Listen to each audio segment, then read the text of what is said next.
Assalamualaikum warahmatullahi wabarakatuh. Perkenalkan, nama saya Tiara Larsati dengan NIM 08211117334047.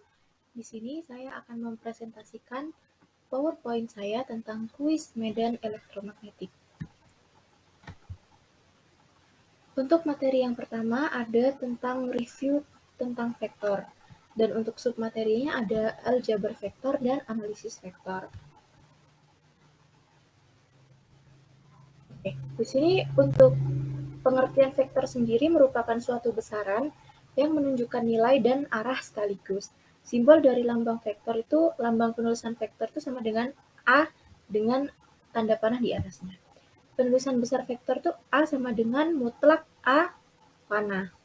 Nah, kemudian untuk penulisan vektor dengan vektor satuan, di sini A panah sama dengan AXI topi ditambah AYJ topi ditambah AZ topi. Nah, untuk I, J, dan K sendiri ini menentukan arah sumbu. Jadi untuk I ini menentukan sumbu X, dan untuk J ini menentukan sumbu Y, dan K ini menentukan sumbu Z. Kemudian ada penjumlahan dua vektor. Nah, untuk penjumlahan dua vektor di sini, dari arah ekor vektor ke kepala vektor, itu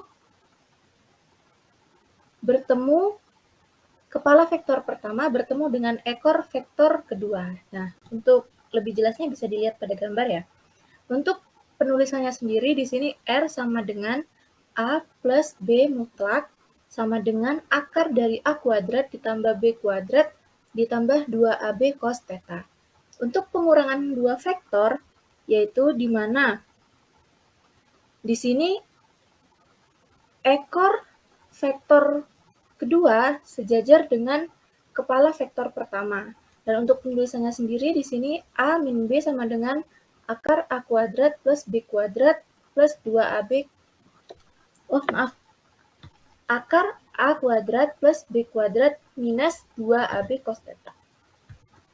Oke. Untuk selanjutnya ada penjumlahan dua vektor berdasarkan komponennya. Nah, di sini seperti tertera pada gambar, di mana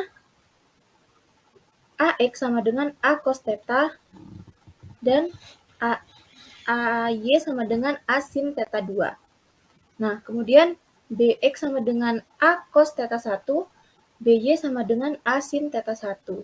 Kemudian di sini C sama dengan A plus B, sementara CX sama dengan AX plus BX, CY sama dengan AY plus BY.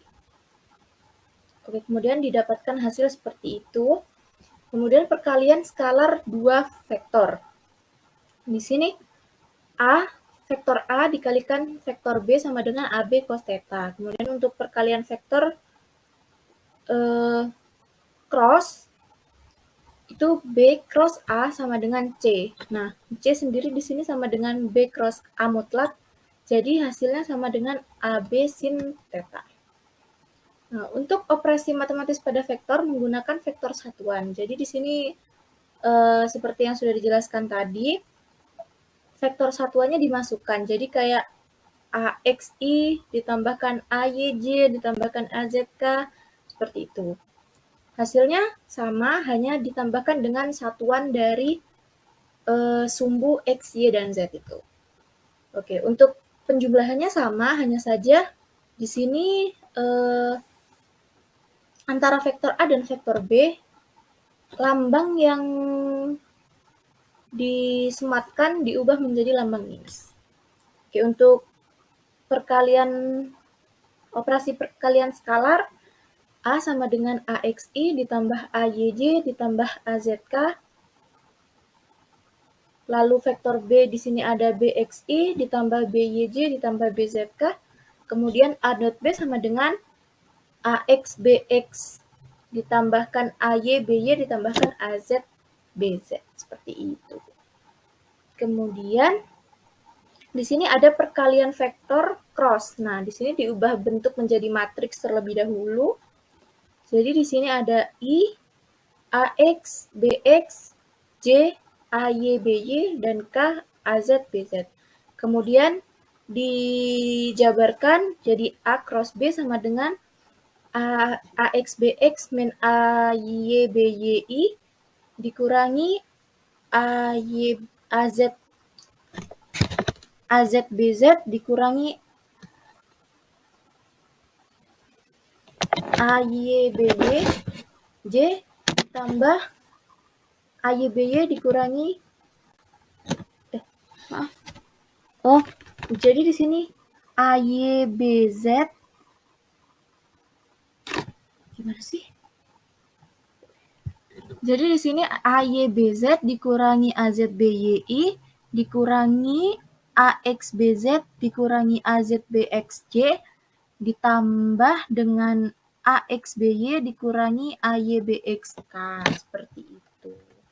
Kemudian untuk materi yang kedua ada analisis vektor dan untuk submaterinya sendiri di sini ada divergensi, gradien, curl, dan Laplacian. Untuk divergensi sendiri ini menunjukkan kekuatan atau menyebar berpencar sesuatu sumber medan. Nah, jika kekuatan menyebarkan tidak ada nilai divergensinya sama dengan 0 disebut divergenceless. Nah, untuk divergensi dalam koordinat kartesian di sini dilambangkan dengan nabla, di mana ini segitiga terbalik ini disebut nabla. Dot V sama dengan do Vx per do X ditambah do Vy per do Y ditambah do Vz per do Z. Nah, untuk teorema divergensi sendiri di sini merupakan rumus dari volume di mana menggunakan integral nabla dot V diferensial dari to sama dengan integral tertutup di mana ini melambangkan permukaan dikalikan V dot dA. Nah, untuk gradien sini berkaitan dengan turunan arah. Jadi jika utopi menyatakan vektor satuan arah tertentu dan S adalah jarak sepanjang U, maka turunan arah theta sepanjang U dituliskan dengan nilai SB sebagai berikut. Nah, diferensial dari to sendiri sama dengan diferensial dari S sama dengan nabla theta dikalikan dengan U topi. Nah, untuk gradien suatu fungsi T dalam koordinat kartesian berbentuk nabla T sama dengan I dot T per do X ditambah J dot T per do Y ditambah K dot T per do Z.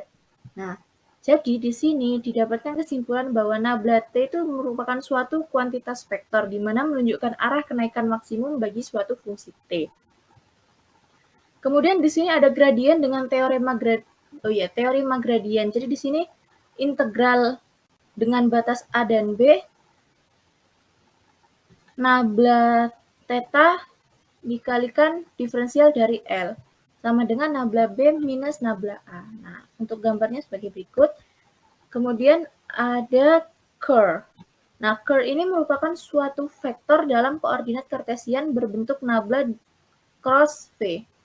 Di mana di sini sama dengan I topi dikalikan do Vz per do Y minus do Vy per do Z ditambahkan dengan J do Vx per do Z minus do Vz per do X ditambahkan dengan K do Vy per do X minus do Vx per do Y. Nah, seperti itu. Jadi ini Vz dengan Vy untuk penyebutnya ditukar jadi do Y sama do Z gitu. Begitu seterusnya. Nah, kemudian untuk teorema curl di sini merupakan rumus dari integral yaitu nabla dikalikan V dikalikan diferensial dari A. Jadi sama dengan integral tertutup V dikalikan dengan dl. Nah, untuk integral nabla cross V ini merupakan pernyataan dari permukaan suatu luasan. Dan untuk persamaan di ruas kanan ini merupakan garis sepanjang kurva C. Kemudian ada Laplacian. Nah, Laplacian ini merupakan berikut merupakan beberapa persamaan penting terkait Laplacian. Jadi, nabla kuadrat theta sama dengan 0. Ini untuk persamaan umumnya. Kemudian untuk persamaan gelombangnya, nabla kuadrat theta sama dengan I do kuadrat theta per C kuadrat per do T kuadrat. Untuk persamaan difusinya di sini ada nabla kuadrat theta sama dengan I per C kuadrat do theta per do T. Nah, untuk ungkapan Laplacian dalam koordinat Kartesian sendiri di sini dilambangkan dengan nabla dikalikan nabla V sama dengan nabla kuadrat V sama dengan do kuadrat Vx per do X kuadrat ditambahkan do kuadrat Vy per do Y kuadrat ditambah do kuadrat Vz per do Z kuadrat. Nah, untuk rumusan turunan bisa dilihat sebagai berikut dan didapatkan dengan nabla kalikan vektor A ini dikenal sebagai Laplacian yang tadi sudah dijelaskan gitu. Oke, untuk selanjutnya ada materi tentang medan listrik muatan diskrit dan kontinu. Nah, jadi di sini medan merupakan objek fisik yang dapat diamati. Dengan demikian, medan memiliki formulasi matematis tertentu. Untuk medan elektrostatis sendiri, formulasi matematisnya berbentuk sebagai berikut. Jadi, E dikalikan R itu sebanding dengan Q per R kuadrat dikalikan R topi. Jadi untuk visualisasinya medan elektrostatik ini kita tidak menggunakan garis-garis vektor, jadi melainkan menggunakan garis-garis medan. Nah, untuk garis-garis medan dibuat dengan cara menyambungkan garis-garis vektor. Nah, bisa dilihat di gambar-gambar ini. Jadi, untuk garis medan itu merupakan gabungan dari garis-garis vektor. Oke, untuk selanjutnya ada kekuatan atau besar vektor pada garis-garis medan ini diindikasikan oleh densitas atau kerapatan garis-garis medan tersebut. Nah, untuk karakter-karakter garis medan sendiri, garis medan listrik keluar dari muatan positif dan masuk ke muatan negatif. Untuk garis medan listrik selalu tegak lurus terhadap permukaan muatan. Nah, di sini ada tambahan pernyataan penting terkait garis medan, yaitu tidak ada satupun garis medan yang bersentuhan, apalagi berpotongan. Jadi densitas garis medan listrik tinggi di daerah melengkung ini menunjukkan kerapatan muatan tinggi di daerah melengkung tersebut. Nah, ini pernyataan di atas ini juga dipakai sebagai prinsip penangkal petir seperti itu, teman-teman. Oke, untuk selanjutnya di sini ada gambaran tentang garis medan dan muatan total. Nah, jadi di sini muatan totalnya ini plus Q sama dengan 2Q. Jadi di sini dari plus keluar ke arah plus, jadi di sini tidak ada gaya tarik-menarik ya, karena muatannya sama.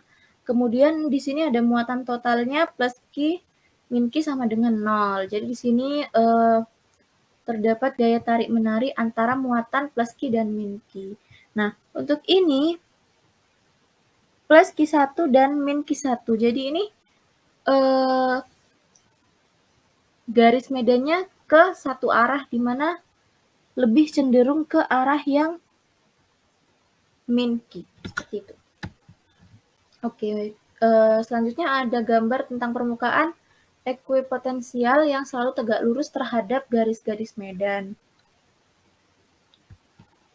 Oke, selanjutnya ada medan listrik muatan diskrit. Nah, di sini medan listrik satu muatan Q berbentuk sebagai berikut. Jadi, ER sama dengan 1/4 pi. Jadi di sini 1/4 pi epsilon 0 dikalikan dengan Q per R kuadrat dikalikan dengan R topi. Nah, di sini pada gambar dijelaskan panah arah keluar secara radial dari muatan Q digunakan untuk menyatakan garis-garis medan.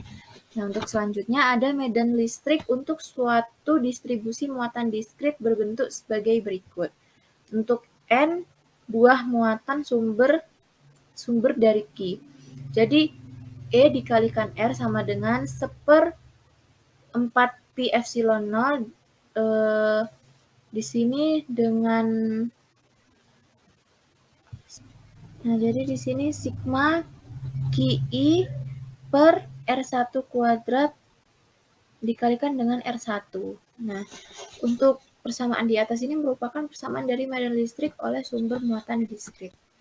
Selanjutnya ada medan listrik muatan kontinu, di mana medan listrik ini merupakan suatu distribusi muatan kontinu berbentuk sebagai berikut. Nah, jadi untuk persamaannya sendiri, E dikalikan R sama dengan 1/4 pi epsilon 0. Di sini ada lambang integral di mana menandakan seluruh. Nah, seluruh benda. Jadi untuk persamaan di atas ini merupakan medan listrik di titik P. Nah, untuk selanjutnya ada lambang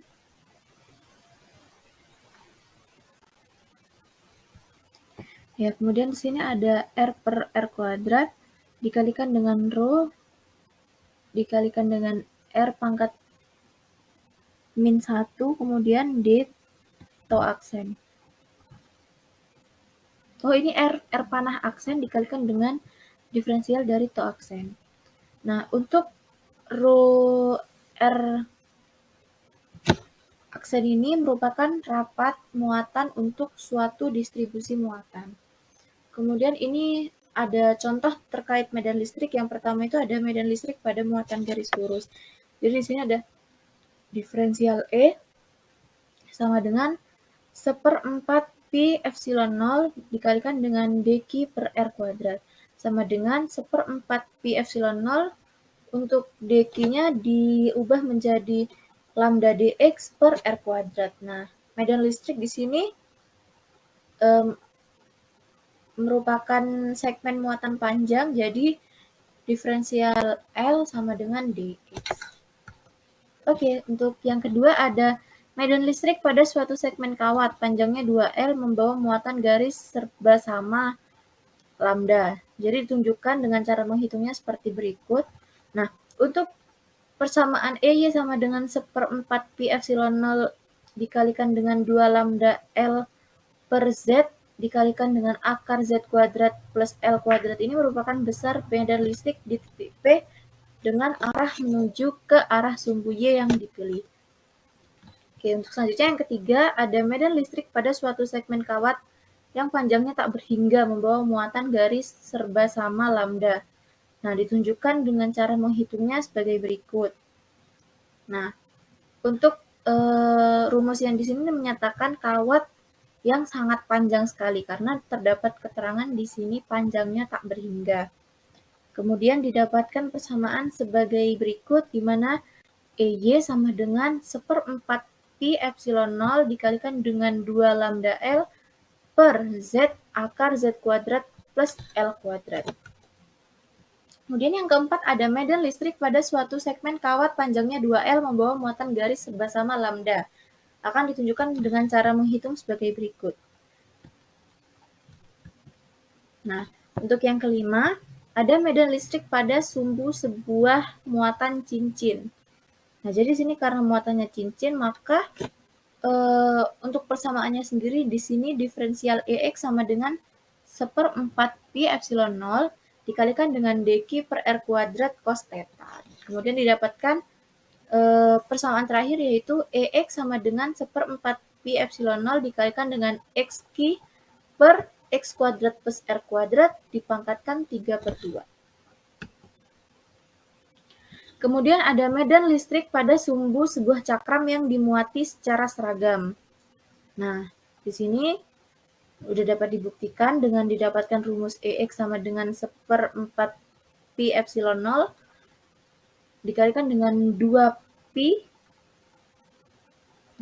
theta dikalikan dengan 2 pi gamma dikalikan dengan 1 min X per akar dari X kuadrat plus R kuadrat. Kemudian ada yang ketujuh, medan listrik di dekat bidang muatan tak berhingga.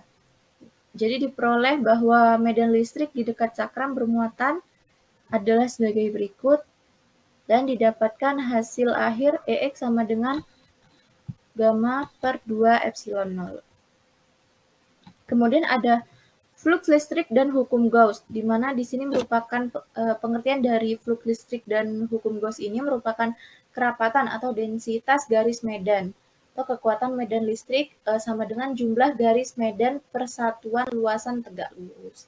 Nah, untuk kekuatan medan listrik sendiri disimbolkan dengan N dan E, atau disebut dengan N dan disimbolkan dengan E panah. Nah, untuk flux listrik yang menembus suatu permukaan yang melingkupi muatan listrik Q adalah Q per epsilon 0.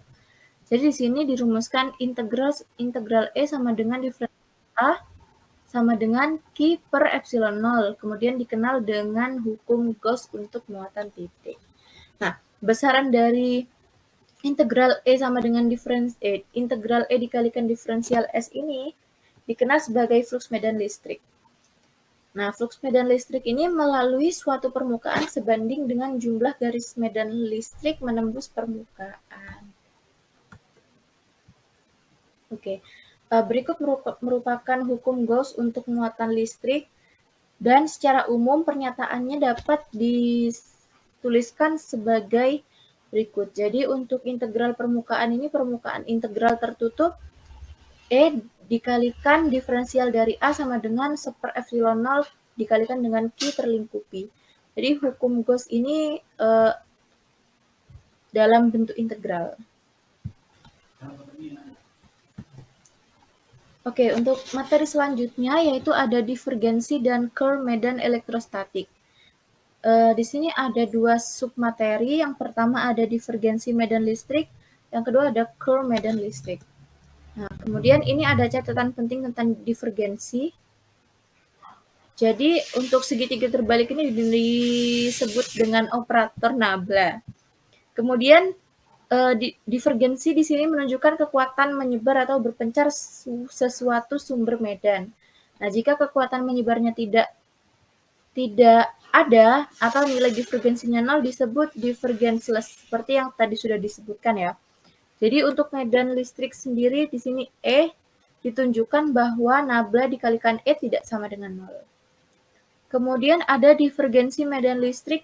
Dengan menghitung divergensi medan listrik secara langsung bagi distribusi muatan, maka diperoleh hukum Gauss dalam bentuk diferensial. Sama seperti rumusan yang diperoleh sebelumnya. Nah, berikut merupakan rumus-rumus dari divergensi. Kemudian didapatkan hukum Gauss, rumusan hukum Gauss di sini. Jadi hukum Gauss sendiri nabla dot E sama dengan 1/epsilon 0 dikalikan dengan rho kali R. Nah, ini untuk catatan tambahan tentang curl. Bisa dilihat. Kemudian di sini curl medan listrik ditinjau kasus paling sederhana atau muatan listrik tunggal. Di sini dituliskan E sama dengan 1/4 pi epsilon 0 dikalikan dengan Q per R kuadrat dikalikan R topi. Jadi untuk selanjutnya dihitung integral E dikalikan diferensial L.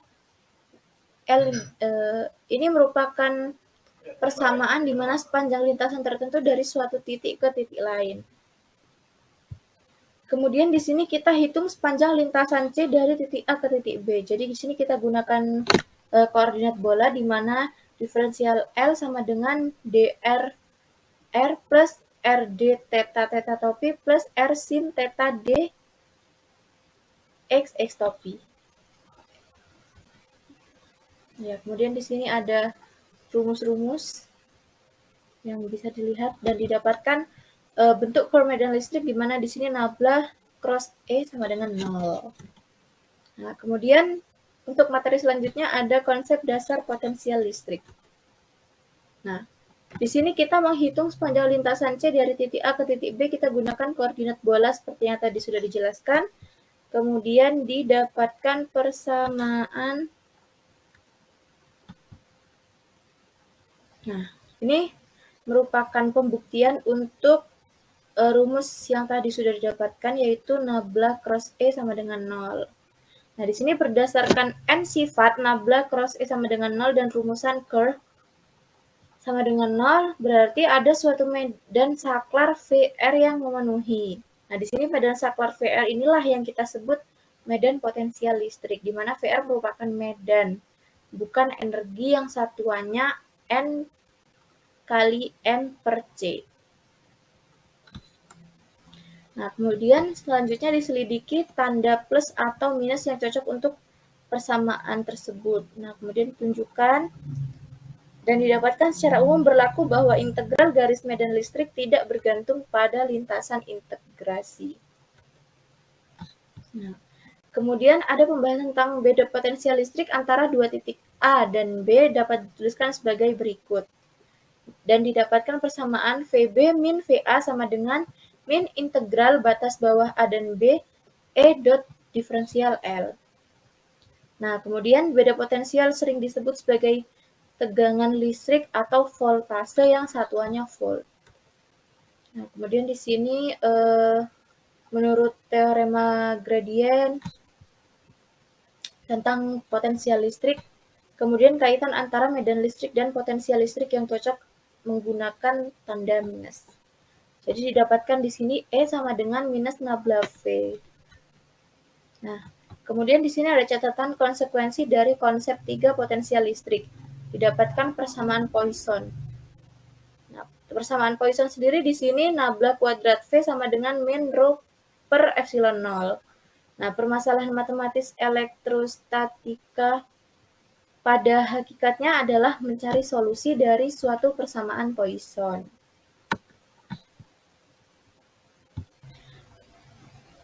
Kemudian di sini ada potensial listrik bagi distribusi muatan terlokalisir. Nah, di sini fungsinya VR sama dengan min integral E dot dl. Nah, titik O adalah acuan standar. Bila ditetapkan bahwa titik acuan berada di jarak tak berhingga, maka potensial listrik bagi muatan titik yang ada di pusat koordinat adalah didapatkan hasil akhir VR sama dengan Q per 4pi epsilon 0 dikalikan R. Nah, ini untuk sumber muatannya berupa muatan garis dan sumber muatan berupa muatan permukaan. Oke, di sini ada potensial pada sumbu muatan cincin. Kemudian di sini potensial listrik pada sumbu sebuah cakram yang dimuati secara seragam, terdapat rumus seperti ini. Kemudian ada potensial oleh kulit bola bermuatan serba sama berjari-jari R. Didapatkan rumus akhir VZ sama dengan 2pi seperti ini. Nah, kemudian didapatkan kesimpulan bahwa jika R lebih kecil dari Z, maka potensial listrik berada di luar kulit bola. Namun jika R lebih besar atau sama dengan Z, maka potensial listrik berada di dalam kulit bola. Nah, untuk potensial listrik di luar kulit bola didapatkan VZ sama dengan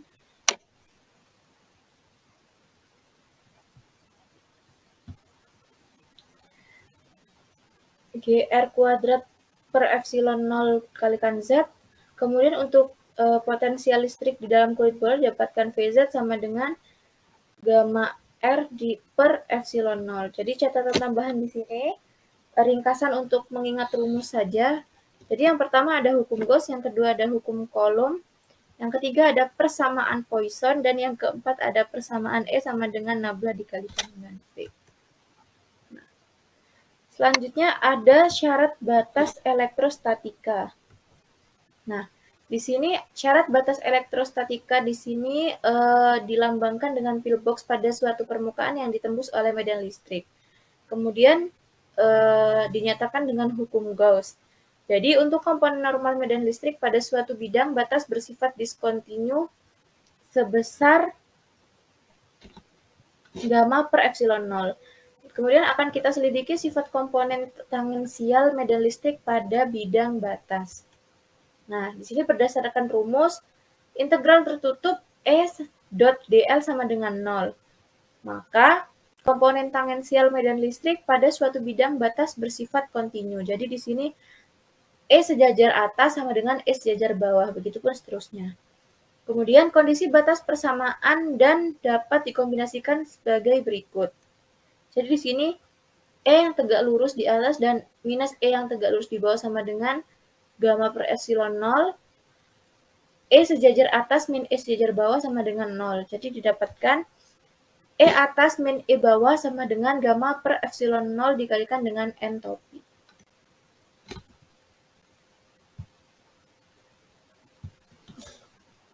Baik, untuk selanjutnya di sini ada kondisi batas potensial listrik pada bidang batas. Jadi di sini V atas min V bawah sama dengan min integral AB E dot dl. Nah, di sini karena dl-nya sama dengan 0, maka V atas min V bawah sama dengan 0, sehingga V atas sama dengan V bawah.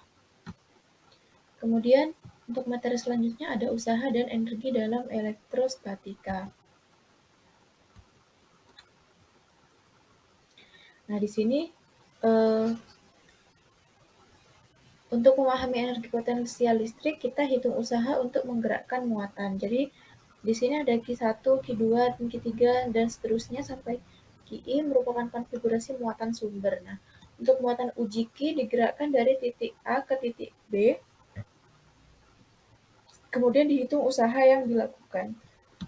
Nah, usaha yang dilakukan di sini sama dengan W integral AB F dot dl sama dengan min Q integral E dot dl. Kemudian didapatkan W sama dengan Q dikalikan VB min VA. Nah, di sini VB min VA sendiri sama dengan W per Q.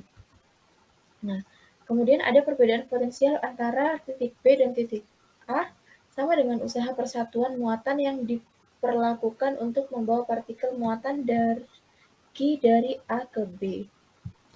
Nah, di sini terdapat hal penting yaitu usaha yang harus dilakukan untuk membawa muatan Q dari jarak yang sangat jauh ke suatu tempat yang posisinya R adalah W sama dengan Q dikalikan VR min V tak hingga.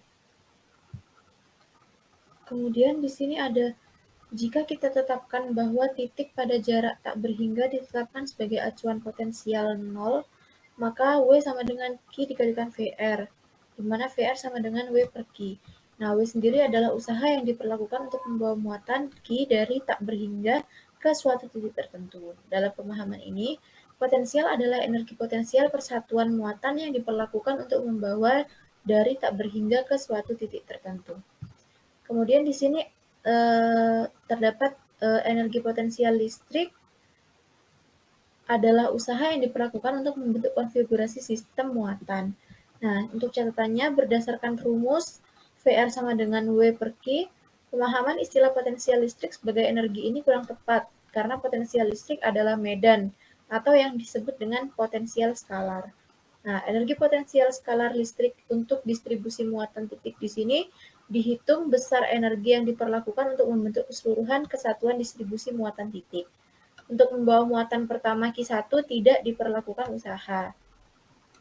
Nah, kemudian untuk membawa muatan kedua, Q2, usaha yang diperlakukan adalah W2 sama dengan 1/4 Pi epsilon 0 dikalikan dengan Q1 dikalikan Q1 per R12.